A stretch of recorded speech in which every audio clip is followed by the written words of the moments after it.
구약 성경을 읽어보면은 거기에 수많은 인물들이 등장을 하죠. 근데 그 인물들을 보면 대부분 역사라는 무대의 주인공이라는 공통점을 가지고 있습니다. 그분들의 삶은 매우 드라마틱한 사건들이 넘쳐나고 대부분 무언가를 성취하고 이룬 위대한 사람들이다, 이렇게 말할 수 있죠. 예를 들어서 하나님의 부르심을 받아서 그 나이 들어서 미지의 땅으로 긴 여행을 떠났던 새로운 인생 여정을 시작했던 아브라함, 또는 이집트 제국의 파라오가 맞서서 출애굽이라는 어마어마한 사건을 이루어낸 모세, 또 갈멜산에서 하늘의 불이 내리게 했던 엘리야, 하나님과 씨름을 해가지고 이스라엘이라는 새로운 이름을 얻어낸 야곱, 이스라엘 민족의 이스라엘이라는 국가의 이름이 거기서 나왔죠. 모두 다 극적이고 역동적인 사건들로 그들의 인생이 가득 차 있어요. 결코 평범하지 않습니다. 그래서 우리와 한참 거리가 먼 그런 분들로, 특별한 인생을 산 분들로 그렇게 우리가 보게 되죠. 그런데 그 중에서 아브라함, 야곱과 함께 믿음의 조상의 반열에 올라가 있는 이삭은 어떨까요? 좀 달라요. 모리아산에서 번제로 그 제물로 산 제물로 드려질 뻔했잖아요. 그 사건을 제외하면은 이삭의 삶에서 어떤 영웅적인 업적이나 드라마틱한 사건이 보이지 않아요. 전쟁을 치른 적도 없고요. 완전히 새로운 땅으로 옮겨가서 개척을 한 적도 없고, 하나님과 씨름을 한 적도 없고, 특별한 기적이 일어난 적도 없어요. 여러분, 성경을 읽어보면 성경이 증언하는 이삭의 삶은 대체로 평범하고 조용했습니다. 아버지가 족장이라서 나도 족장의 그 직을 이어받았어요. 그리고 그냥 그렇게 평범하게 평생을 살았습니다. 드라마 주인공이 아니라 그 주변을 오가는, 드라마 보면은 주인공 주변을 오가는 조연들이 있잖아요. 그냥 그렇게 평범한 조연처럼 보이는 게 이삭의 삶이었어요.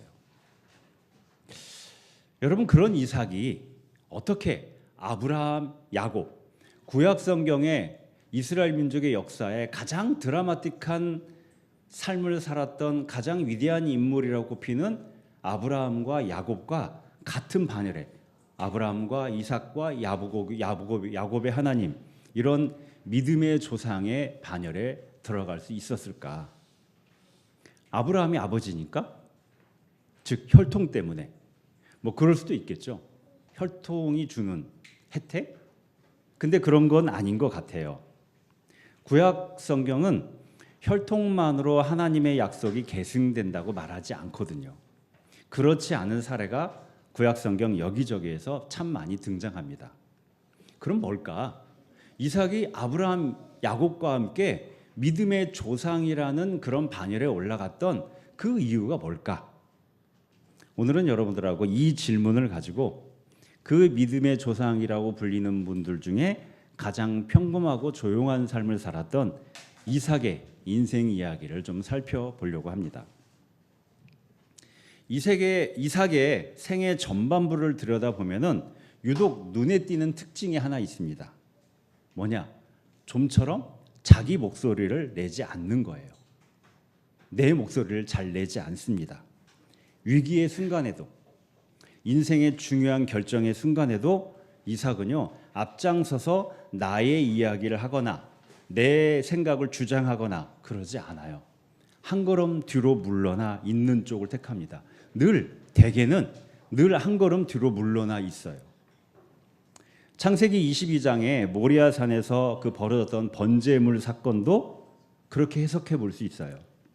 100세에 얻은 귀한 아들인데 그 아들을 산 제물로 바치래요. 여러분, 그 현장에 도착할 때 그때 아브라함의 나이는 120세가 가까우고 있었습니다.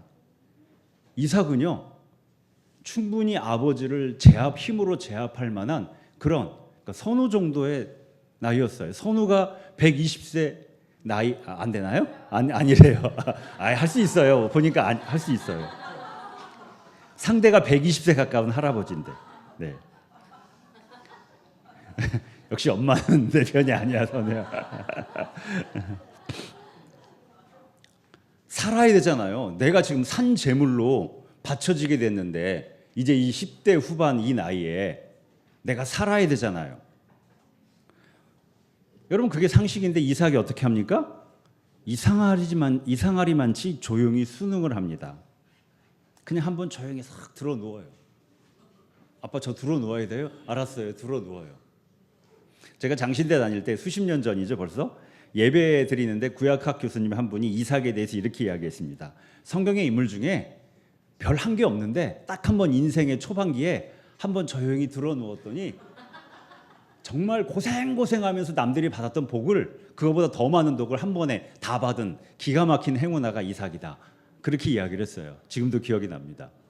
그냥 한번 누웠어요. 조용히. 근데 그 누운 자리가 어떤 자리예요? 내가 죽을 자리죠. 아빠 나 누워야 돼요? 알았어요. 누웠어요. 여러분 그 대개 이 사건에 대해서 우리는 어떻게 해석하냐면은 이삭의 결정적인 순종과 헌신으로 이야기를 해요. 대부분 교회에서 그렇게 이야기하죠. 그래서 이삭이 하나님의 복을 받았다. 근데 성경에서의 이삭의 생애에 대한 기록을 쭉 따라가 보면은 다른 관점으로 볼 수도 있다는 거예요. 이 사건에서 보인 이삭의 태도가 순종과 헌신으로 볼 수도 있지만 매사에 수동적으로 자기 목소리를 유보시켰던 소극적인 삶의 패턴일 수도 있다는 거죠. 창세기 24장을 보면은 이삭이 아내 리브가를 처음 만나서 결혼으로 이어지는 과정이 나옵니다. 여기서도 이삭의 수동성이 등장해요. 자신의 평생의 반려자를 선택하는 중요한 기로에서 이삭은 야곱처럼 자신의 의사나 자기의 마음을 앞세우지 않습니다. 여러분 이삭의 아들 야곱은 어떻게 했어요? 자기가 사랑하는 여인 라헬을 아내로 맞이하기 위해서 정말 온갖 수모와 고생을 다 겪습니다. 머슴처럼 일하잖아요. 그래서 결국 라헬을 아내로 받아들이죠. 심지어는 라헬의 언니 레아를 사랑하지도 않는데 라헬을 아내로 맞이하려면은 언니 레아를 먼저 너의 아내로 맞이해야 돼. 그래가지고 레아하고 먼저 결혼해요. 그 정도로 라헬과의 사랑을 쟁취하기 위해서 온갖 시간을 고생을 합니다. 근데 이삭은요, 자신의 의사나 그 과정에서 자신의 마음을 앞세우지 않아요. 아버지 아브라함과 그의 충실한 늙은 종 엘리에셀이 주도하는 흐름에 자신의 삶을 고스란히 맡겨요. 자신에게 펼쳐지는 상황에 순응하며 따라가고 있다는 겁니다. 그래서 너의 아내야 하니까 받아들이고 그때부터 사랑하는 마음으로 대해요. 그리고 평생을 살아갑니다. 이런 것도 있어요. 여러분 믿음의 조상의 아내들을 살펴보면은 아브라함이 아내가 몇 명이었을까요?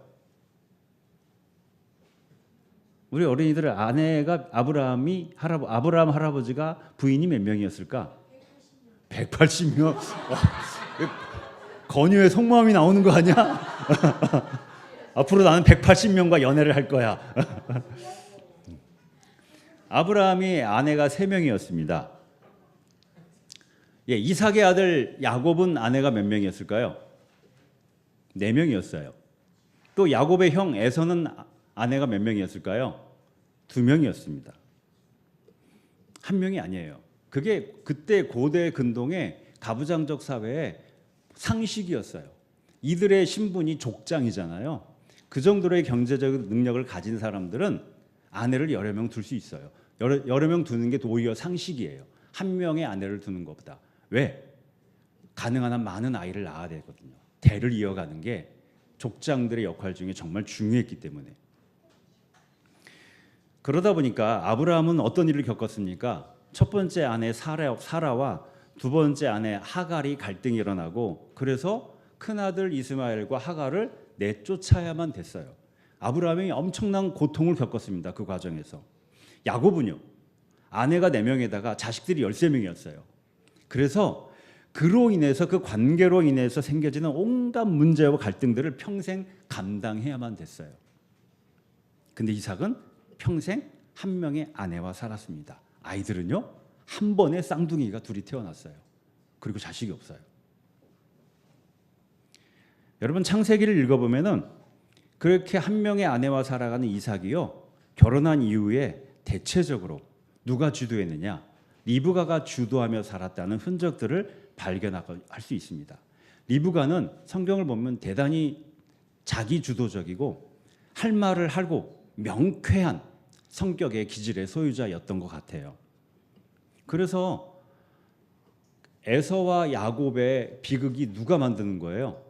엄마 리브가가 만들잖아요. 리브가가 다 계획을 세워서 하고 아버지 이삭은 하다가 따라가다가 집안에 그 비극이 생기는 거죠. 이삭은 집안의 크고 작은 결정 또 긴장이 유발되는 상황들을 자연스럽게 아내 리브가에게 유임하며 살았다는 겁니다. 그리고 그 한 명의 아내와 산 것도 당시의 상식과 반하게 이삭의 그러한 수동적이고 방어적인 삶의 태도하고 연결된다고 볼 수 있다는 거예요. 부딪히고 부대끼기보다 상대에게 권한을 주고 가능한 한 내가 뭘 하지 않는 방식을 택하는 그런 거죠.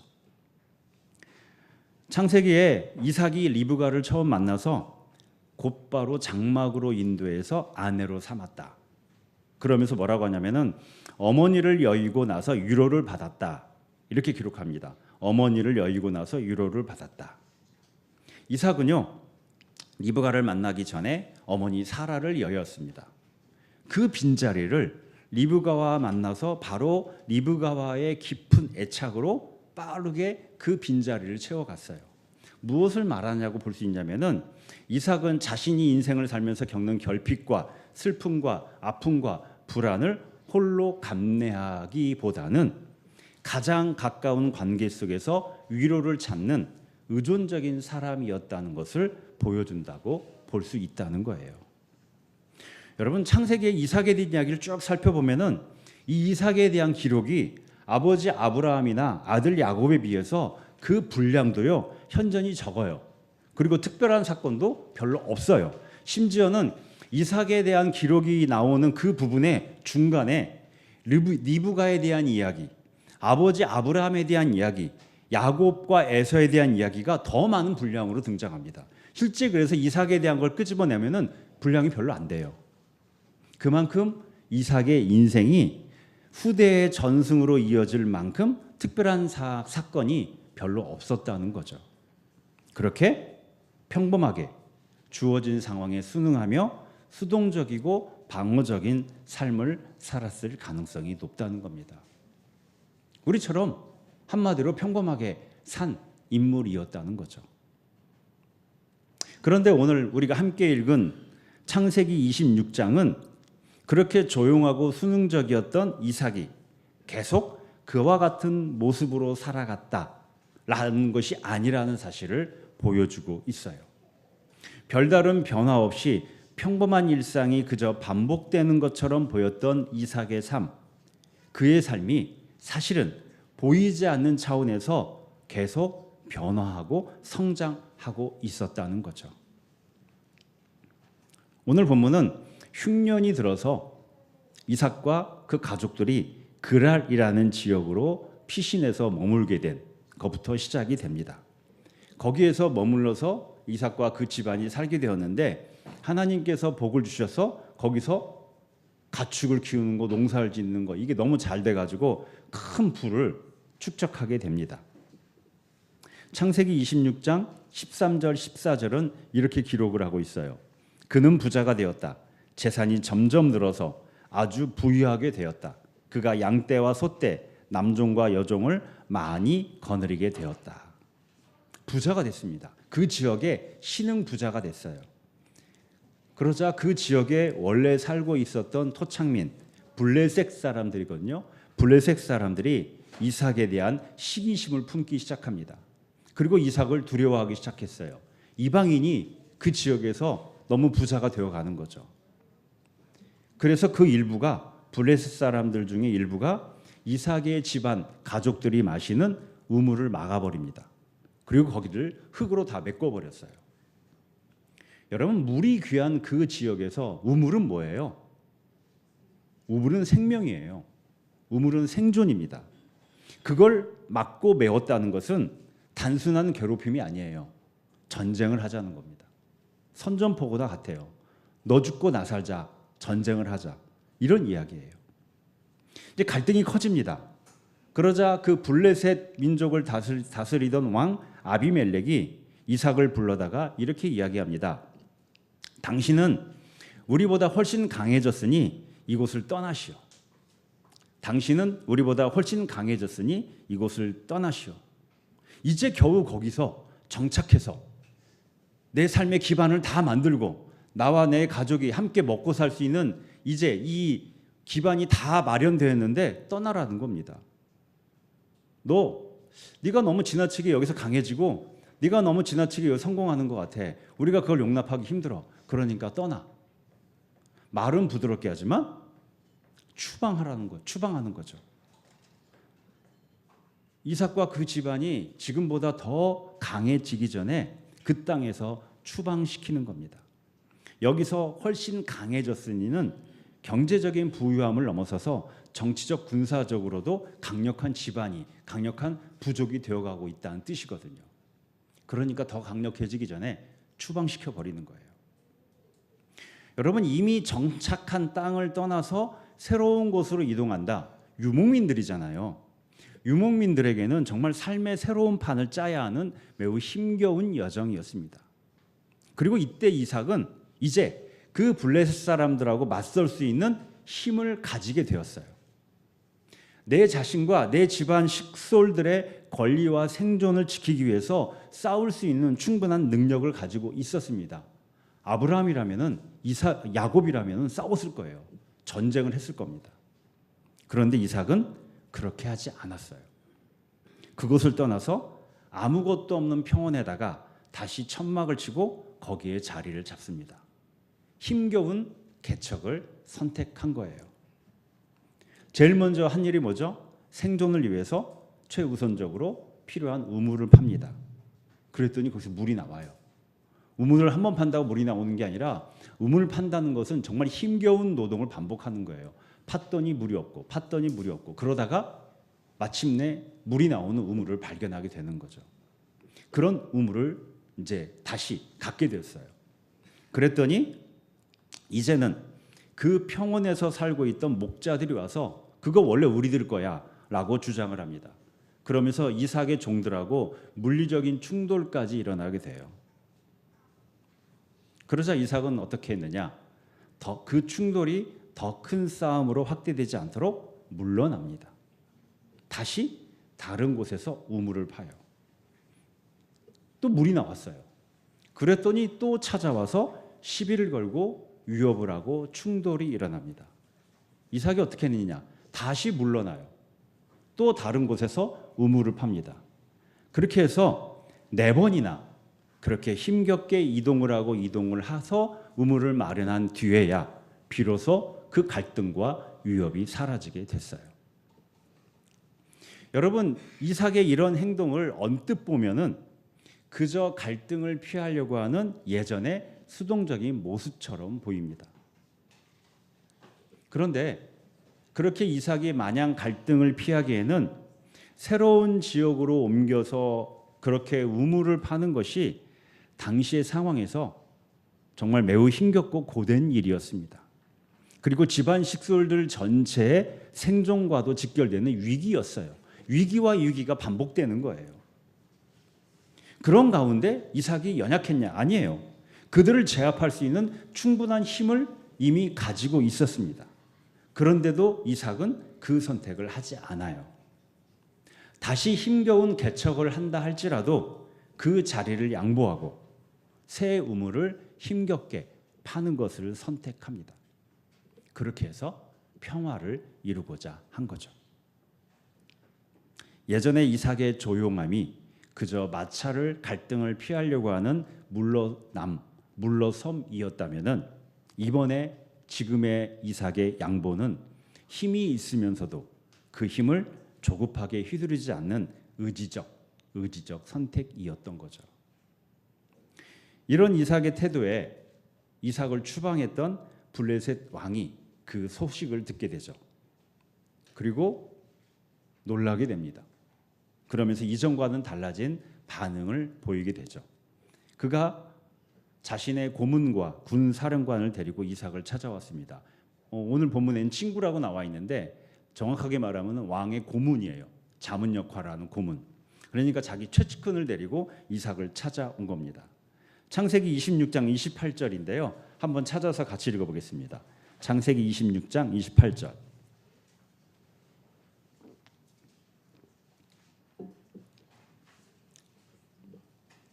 창세기 26장 28절 같이 읽어보겠습니다. 시작.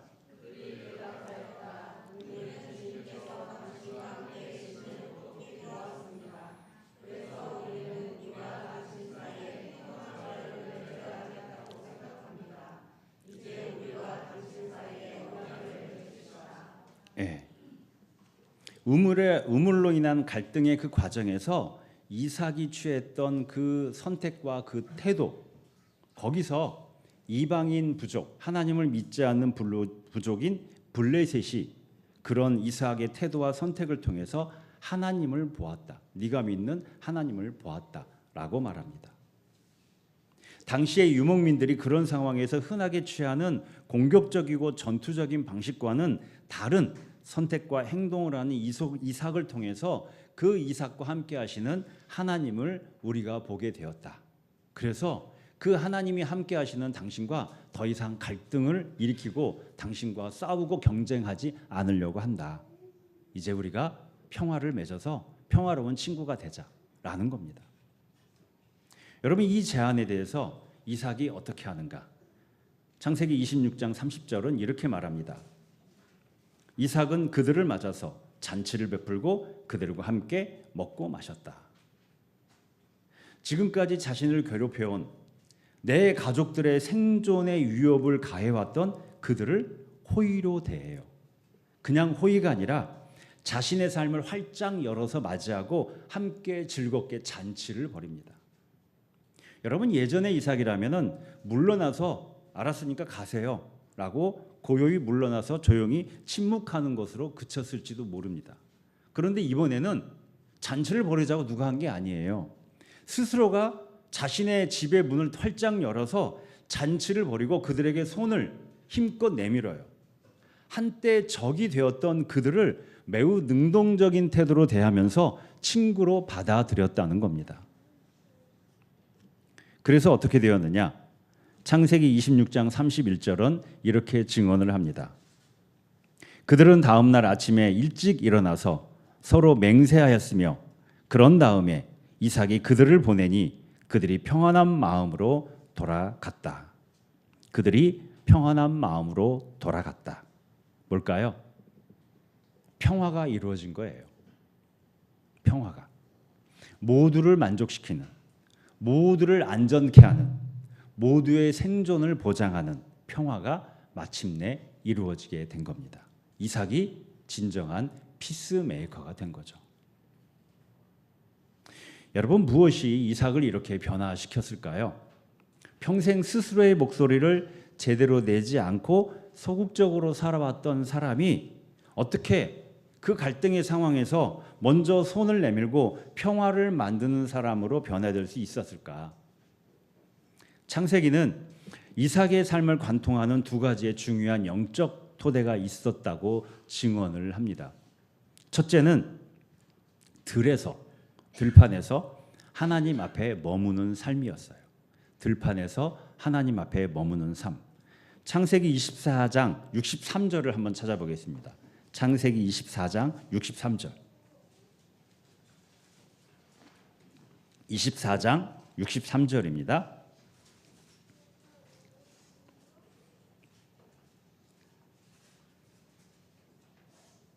같이 읽어볼까요? 시작.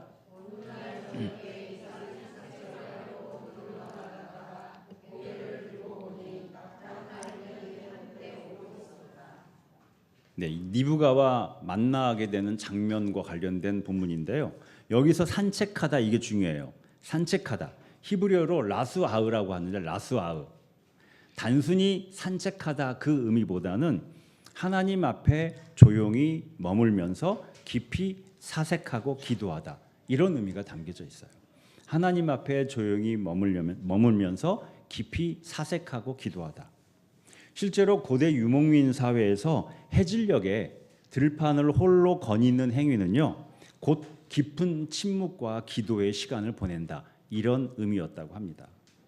이삭은 매일의 일상에서 그렇게 들판의 침묵 속에서 하나님 앞에 오래 머무르면서 믿음의 동의 가운데서 시간을 보냈다는 거예요.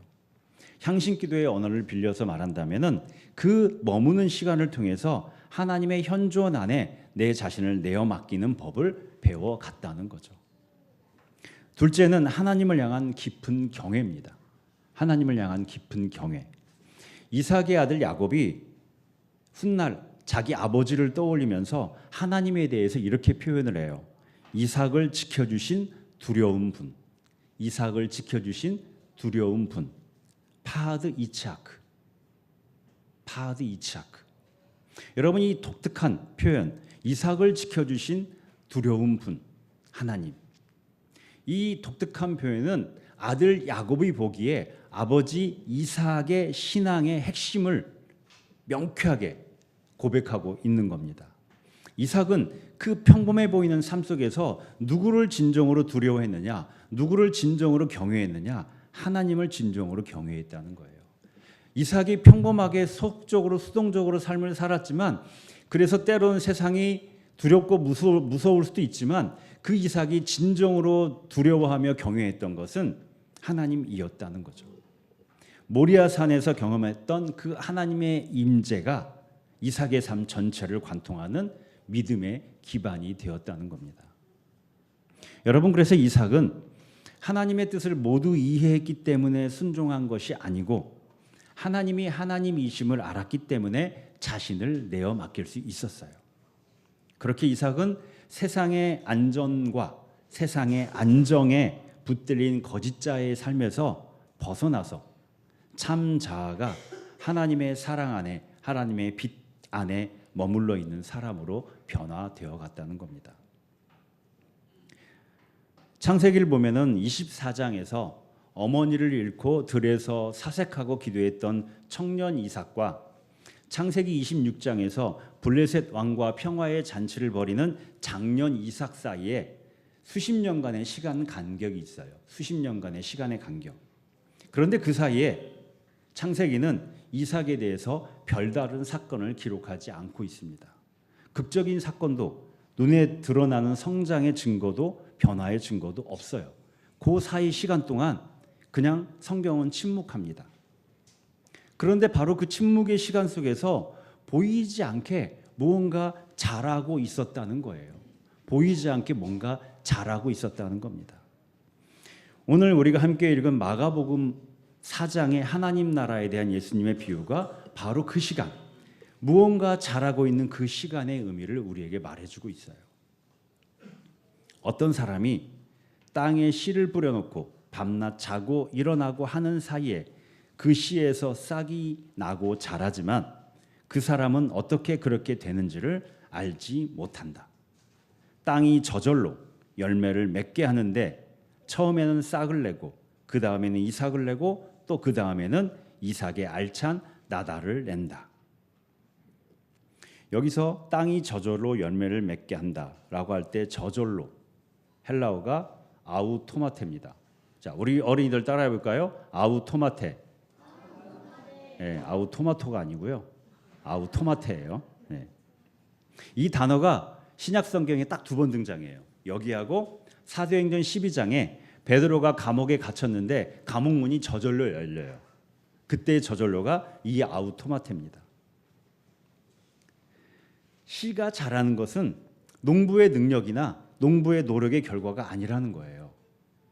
농부는 그저 자고 일어날 뿐이었습니다. 심지어 농부는 어떻게 그렇게 씨가 자라고 있는지를 알지 못해요. 자라나는 원리도 자라나는 방식도 농부의 이해 밖에 있다는 겁니다. 여러분, 창세기에서 이삭이 그 수십 년간의 침묵의 세월 동안 무엇을 어떻게 극복했는지 성경은 우리에게 설명해 주지 않고 있어요. 왜냐하면 이삭 자신도 그것을 몰랐기 때문일지 모릅니다. 이삭은 자신의 두려움과 회피의 패턴을 자신 스스로 분석하고 스스로 수련해서 그렇게 극복해 갔던 것이 아니에요. 그저 저녁마다 들로 나가서 하나님 앞에 머물렀습니다. 그런데 그 반복된 머무름 속에서 그가 이해할 수도 설명할 수도 없는 방식으로 변형이 일어나고 있었다는 겁니다. 처음에는 싹이 나고, 그 다음에 이삭이 나고, 그 다음에 열매가 가득 찬 곡식이 되어 갔습니다. 그래서 창세기 26장에서 우리가 목격하는 것은 바로 이 마지막 단계, 무르익어서 열매를 거둬들이는 단계가 된, 그렇게 성장하고 변형된 이삭의 모습을 우리가 목격하고 있는 거죠. 근데 이제 저절로 자란다고 하니까 그러면은 성장과 변형을 위해서 정말로 우리가 아무것도 하지 않고 그저 가만히 있으면 되는 걸까? 여러분 어떻게 생각하세요? 이에 대해서 오늘 서신서의 본문 야고보서 5장 7절이 이에 대한 균형을 잡아줍니다. 야고보가 당시에 고난받고 있던 성도들에게 이렇게 권면을 합니다. 그러므로 형제 자매 여러분, 주님께서 오실 때까지 참고 견디십시오. 보십시오. 농부는 이른 비와 늦은 비가 땅에 내리기까지 오래 참으며 땅의 귀한 소출을 기다립니다. 여기서 참으라고 하잖아요.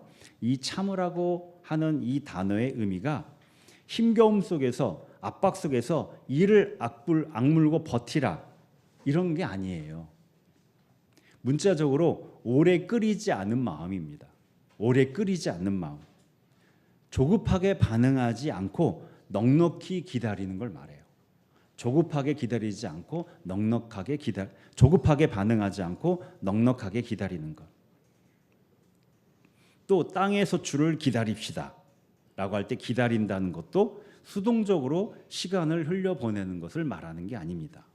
무언가를 향해서 몸을 기울여서 적극적으로 기대하는 태도를 가르쳐요. 적극적으로 갈망하는 태도. 여러분, 영적 여정의 중요한 그 요소 중에 하나가 열망이잖아요. 갈망, 디자이어. 하나님을 향한 갈망. 이 태도를 의미합니다. 초대교회 교부들은 이거와 관련돼서 아케디아라는 개념을 이야기를 했습니다. 아케디아. 라틴어예요. 아케디아. 문자적으로 그 뜻을 말하면은 나태함, 게으름 이런 뜻이에요. 나태함, 게으름. 내 내면에 있는 생명력에 내가 무감각합니다. 내 안에 내 삶을 충분히 살아갈 수 있는 생명력이 있는데 그거에 대해서 무지해요. 무감각해요. 그래서 생기는 무기력을 의미해요. 이게 아케디아예요. 이 아케디아의 상태에 붙들린 사람은 자신의 삶을 분별하고 선택해야 될 자리에서 거기에 마음을 붙이지 못해요. 결정을 자꾸만 다른 사람과 다른 시간에게 맡겨버립니다. 주체적인 자기 결정과 선택을 하지 못하고 대체적으로 수동적이고 소극적이고 방어적인 삶의 태도를 취하게 됩니다. 반면에 야고보서에서 말하는 이 오래 참음은 전혀 다른 태도예요. 갈등과 고통을 회피하지 않으면서 그것을 억지로 해결하려고 조급해하지 않으면서 하나님의 때를 향한 하나님의 때가 임할 거다라는 믿음 가운데 그 하나님의 때를 향해서 마음을 여는, 하나님이 잘하게 하심을 기대하면서 거기에 마음을 기울여서 기다리는 능동적인 신뢰를 말합니다. 능동적인 신뢰. 겉으로는 당장 움직이지 않는다는 점에서 둘이 비슷해 보일 수 있어요. 그런데 하나는 생명력을 등지는 무기력이고요. 다른 하나는 믿음의 신뢰에서 나오는 기다림이에요. 창세기 26장의 이삭은 아케디아에 붙들렸던 청년에서 오래 참고 기다릴 줄 아는 장년으로 건너간, 그렇게 성장한 사람의 변화의 이야기입니다. 우물을 4번이나 다시 팠던 것은 회피, 도망이 아니라 힘이 있으면서도 그 힘을 조급하게 휘두르지 않는 오래 참음의 열매였다는 겁니다. 여러분, 우리가 영성생활, 향신기도 수련을 통해서 우리 삶에 맺혀지는 열매도 이와 같아요. 매일의 침묵 속에서 무엇이 내 안에서 자라고 있는지 우리는 정확히 알 수 없어요. 하나님께서 이루어 가시는 그 일을 우리는 다 이해하지 못합니다. 그런데 야고보의 권면처럼 그 알 수 없음이 우리를 무기력과 회피로 이끌게 해서는 안 된다는 겁니다. 오히려 이른 비와 늦은 비를 기다리는 농부처럼 조급해하지 않고 포기하지도 않고 마음이 하나님의 현존을 지속적으로 향하게 하는 것. 그 신뢰의 오래 참음과 기다림. 그것이 마침내 우리 안에 열매를 맺게 한다는 거예요. 그 지향성을 우리가 가지고 있을 때 우리가 이해하지 못하고 감지하지 못한다 할지라도 우리 안에 씨가 이삭이 되고 이삭이 열매가 되는 자라남의 과정이 이미 이루어지고 있다는 거죠. 밭이 가진 생명력이 우리를 자라게 한다는 겁니다. 밭의 생명력이 우리를 자라게 하는 겁니다. 어떻게 해야지 내가 나의 거짓자의 껍질을 벗고 진정한 나 자신으로 변형되어 갈 수 있을까? 밭의 생명력에 나를 맡겨야 돼요. 밭의 생명력에. 하나님의 시간, 하나님의 때를 신뢰하고 믿으면서 오래 참음과 내어 맡김으로 밭의 생명력에 머물러야 됩니다. 밭의 생명력이 나를 자라게 하는 거예요. 우리의 밭이신, 우리의 땅이신 하나님이 저절로 우리 안에 열매를 맺게 하실 겁니다. 그 믿음, 그 신뢰가 가장 중요합니다. 기도하겠습니다.